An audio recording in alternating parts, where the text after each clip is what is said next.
SLBC ఘటనలో ఇప్పటి వరకు 2 మృతదేహాలు గుర్తించామన్నారు మంత్రి ఉత్తమ్ కుమార్ రెడ్డి.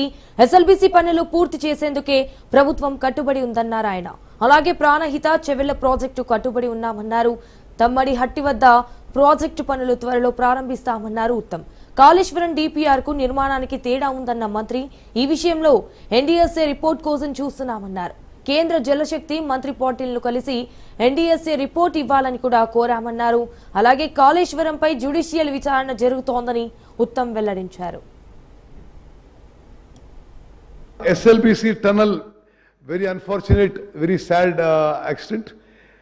మేము ప్రపంచంలోనే ఈ టనల్ యాక్సిడెంట్స్ ఎక్స్పర్ట్స్ దేశ విదేశాల నుంచి ఫామ్ చేసి నేను యాక్సిడెంట్ అయిన 3 గంటలకు అక్కడ చేరిన, అక్కడనే ఉన్నాం.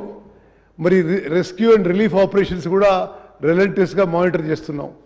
మరి ముఖ్యమంత్రి గారు కూడా వేరే మంత్రులు కూడా అక్కడికి వచ్చి మరి ఆపరేషన్స్ సూపర్వైజ్ చేయడం జరిగింది. దురదృష్టవశాత్తు ఈరోజు వరకు మరి 2 బాడీసే దొరికినాయి.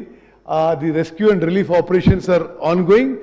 నిన్ననే మొన్న ముఖ్యమంత్రి గారి లెవెల్లో మరి ఆ tunnel accident, relief and rescue operations యొక్క రివ్యూ, ద వే ఫార్వర్డ్ కూడా ఆలోచన చేయడం జరిగింది.